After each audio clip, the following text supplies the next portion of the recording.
नमस्कार. रत्नाकर आवसेकर यूट्यूब चॅनलमध्ये माझ्या तमाम जवळपास 10,000 सबस्क्रायबर्सना मी नमस्कार करतो. अगदी जवळ आलेलो आहेत आपण. 1-2 वर्षे झाली की आपण 10,000चा टप्पा पूर्ण करतो. त्याबद्दल मी आपले सर्वांचे आभार मानतो. यूट्यूबवर पाहणाऱ्या माझ्या सर्व दर्शकांना मी एवढं सांगू इच्छितो की काल म्हणजे 1 तारखेला दुपारी 5 वाजल्यापासून 6 वाजल्यापासून जे एक्झिट पोल चालू होते ते सारखं पाहण्यामध्ये आता खरं सांगू सर्वसामान्य माणूस चक्रावून गेलेला आहे. एक्झिट पोल तर एक्झॅक्ट पोल काय आहेत आणि हे एक्झिट पोल कोणत्या निकषावर घेतले जातात, किती लोकांशी ते डायरेक्ट संपर्क होतो, फक्त मोबाईलवर कमेंट्स मागवणे आणि त्याच्यातून काहीतरी निष्कर्ष देणे आणि ॲक्च्युअल ग्राउंड लेवलला जाऊन सर्वसामान्य मतदारांशी संपर्क करून त्यांच्याशी संवाद साधणे यात फरक आहे. आणि हा exit poll exact poll exit पोलचा फरक तुम्ही समजून घ्या. एक्झिट पोल अंदाज, एक्झॅक्ट पोल प्रत्यक्ष मतदारांशी बोललेला संवाद. आता एक्झिट पोल काय होणार, एक्झॅक्ट पोल काय ते आता उद्या समजेल आपल्याला 4 तारखेला. पण 1-2 गोष्टी मला तुम्हाला बोलावं वाटल्या की असली आणि नकलीमध्ये भाजप फसलेली आहे. जे असले आहेत त्यांना नकली म्हणून इथं मोदी साहेबांनी येऊन सांगितलं ते कुठंतरी या महाराष्ट्राच्या लोकांना रुचलेलं नाही आहे. कारण उद्धव बाळासाहेब ठाकरे यांची खरी शिवसेना का एकनाथ शिंदे यांची खरी शिवसेना हे तुम्ही लहान मुलाला जरी विचारलं, शाळेतल्या 1लीतल्या 2रीतल्या विद्यार्थ्याला जरी विचारलं तर तो सांगेल की ही शिवसेना उद्धव बाळासाहेब ठाकरेंचं धनुष्यबाण आहे. आता नकली राष्ट्रवादी म्हणून सांगितलं मोदींनी, तर लहान मुलाला जरी विचारलं तर तो लहान मुलगा सुद्धा सांगेल की असली राष्ट्रवादी ही शरद पवारांची आहे. ज्या शरद पवारांनी शून्यातून विश्व निर्माण करून स्वतःचं चिन्ह नवीन घेतलं, पक्ष नवीन घेतला आणि राष्ट्रवादीची स्थापना केली, हे जवळपास सर्वांना माहिती आहे. मग तरी महाराष्ट्रामध्ये मोदी साहेब येऊन प्रचारामध्ये सांगत होते की असली शिवसेना हमारे पास है, असली राष्ट्रवादी हमारे पास है. यावर लोक टाळ्या वाजवत होते कारण त्यांना कशा पद्धतीनं आणलं होतं सभेला हे जगजाहीर झालेलं आहे. पण लोकांना टाळ्या वाजवल्या म्हणजे मोदींना वाटले ते खरंच आहे. पण लोक मनातून समजत होते की आम्हाला माहिती आहे की असली राष्ट्रवादी कोण आहे, असली शिवसेना कोण आहे. आणि म्हणूनच 30 वर्षापासून ह्या राजकीय क्षेत्रात काम करत असल्यामुळं कुठंतरी आम्हाला असं वाटतं की हे कुठंतरी चुकतं आहे. हे त्यावेळेस जाणवत होतं की असली नकलीचा आरोप, की असली शिवसेना नकली शिवसेना, यामध्ये कुठंतरी भाजप फसत चाललेली आहे. आणि जर आता उद्याच्या निकालामध्ये अजितदादा गटाला जर भोपळा मिळाला, जर 0 मिळालं, तर असली आणि नकलीचा फरक हे भाजपला कळून चुकेल. ज्या पद्धतीनं एकनाथ शिंदे साहेबांनी ग्रीप धरायला पाहिजे होती, ज्या पद्धतीनं अजितदादांचा पूर्ण सपोर्ट या भाजपला मिळायला पाहिजे होता, अजितदादा बारामतीतच घुटमळत राहिले का? अजितदादांना बारामतीत अडकवण्याचा प्लॅन भाजपनं केला का? यापुढे भाजपला अजितदादांची गरज नाही आहे असं जाणवायला लागलं का? अजितदादामुळं आपण नुकसानीत जात आहोत म्हणून जाणीवपूर्वक तिथून अजितदादाला बारामतीमध्ये तुम्ही अडकून ठेवलं. पण आज सगळ्यात जर चिंतेत कोणता नेता असेल या महाराष्ट्रात तर त्याचं नाव आहे अजितदादा पवार. आणि खरं म्हणजे शरदचंद्रजी पवार साहेबांचं आणि उद्धव साहेबांचं कौतुकच का केलं पाहिजे तर नवीन पक्षाचं नाव, नवीन चिन्ह आणि लोकसभेची निवडणूक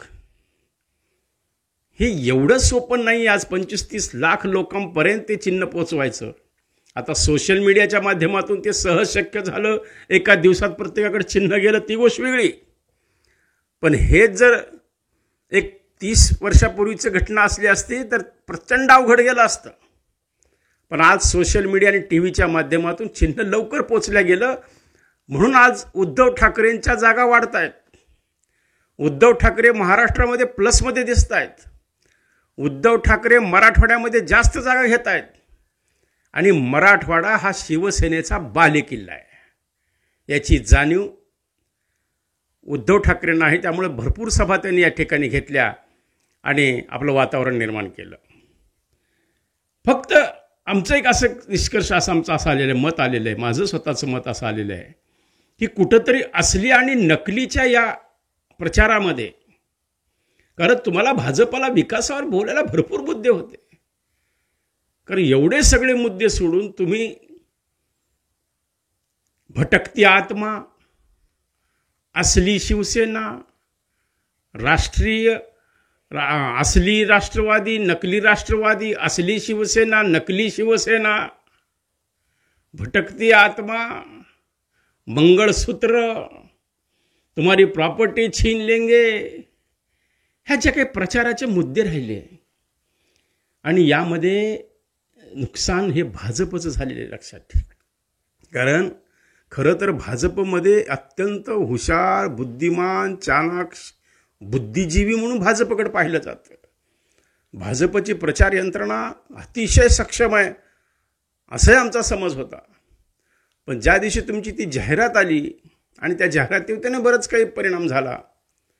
पाकिस्तानचा विषय त्याच्यामध्ये निघाला, त्याच्यामधून सुद्धा विरोधी पक्षांना आयतं कुलीत मिळालं आणि अशा कितीतरी मुद्द्यामुळं भाजप हे मागं सरकत होती हे आम्हाला दिवसेंदिवस जाणवत होतं.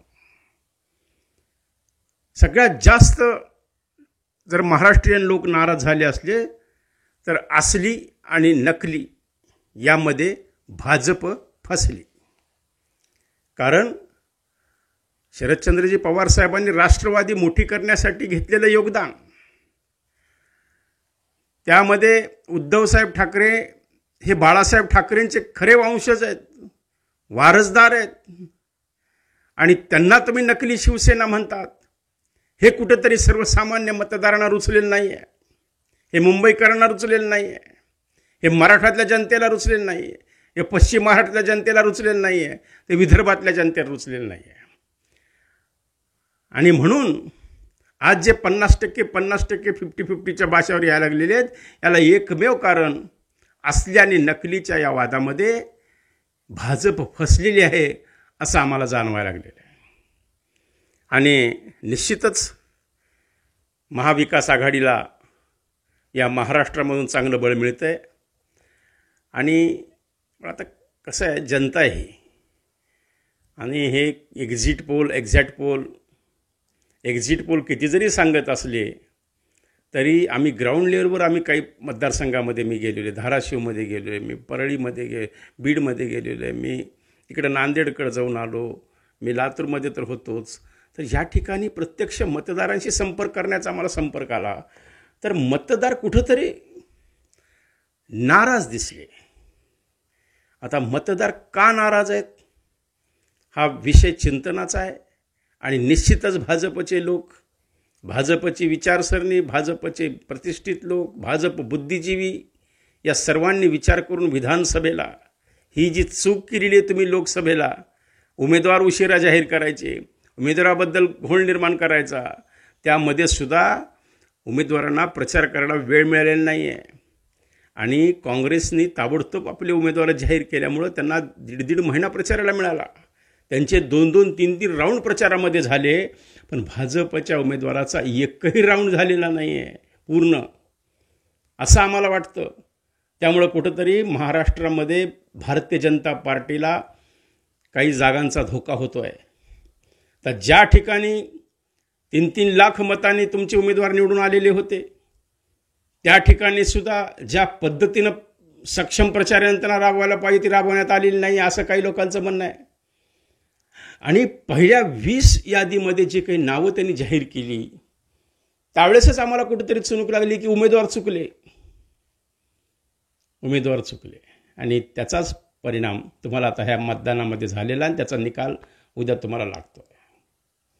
कारण आम्ही वारंवार सांगत होतो की कुठंतरी अजूनही उमेदवार बदलायची वेळ आहे, पण कदाचित लहान तोंडी मोठा घास म्हणून आमच्या शब्दांकडे गांभीर्यानं घेतलेलं नाही आहे. आणि हे मी वारंवार बऱ्याचशा भाजपच्या लोकांना सांगत होतो की या ठिकाणचे उमेदवार तुम्हाला तुमचे पडणार हे मी 15 दिवस अगोदर सांगितलं होतं.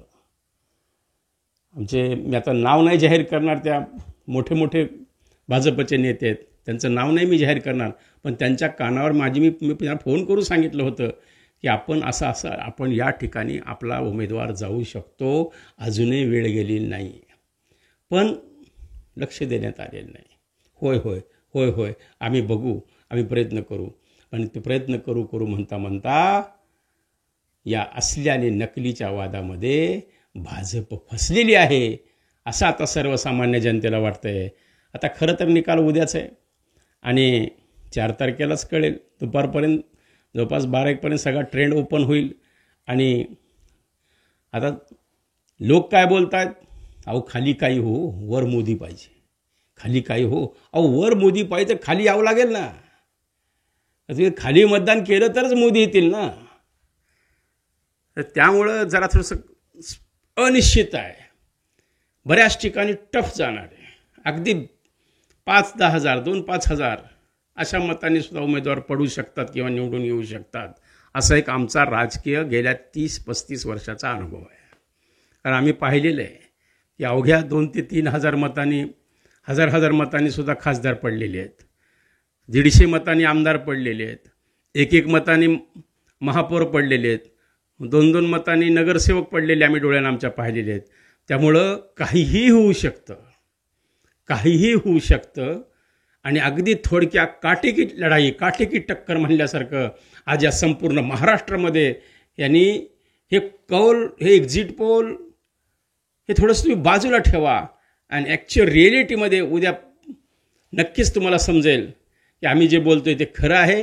भाजप कोणत्या अडचणीला सामोरं जावं लागलं आहे आणि याची नक्कीच सुधारणा भाजप विधानसभेला करेल अशी आम्हाला आशा आहे.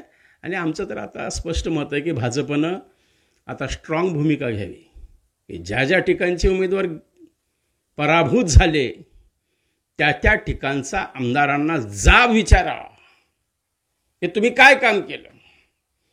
आता मी आमदारांना फोन केला तर आमदारांनी सांगितलं का मी फिरू का, खासदाराचं काम आहे फिरणं. म्हणजे पैसा फेको तमाशा देखो हा कार्यक्रम या लोकसभेच्या निवडणुकीमध्ये झालेला आहे.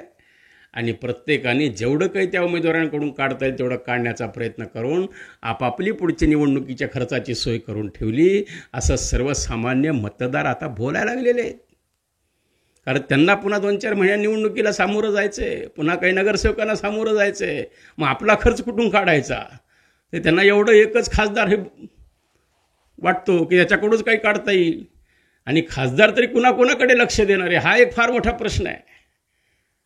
त्यामुळे खासदार जो कोणी नेमलेले प्रभारी त्यांच्याकडे जबाबदारी सोपवतो, आमदारावर जबाबदारी सोपवतो, प्रतिष्ठित इथल्या काम करणाऱ्या कार्यकारिणीवर जबाबदारी सोपवतो, वॉर रूमवर जबाबदारी सोपवतो आणि खासदार निवांत झोपतो.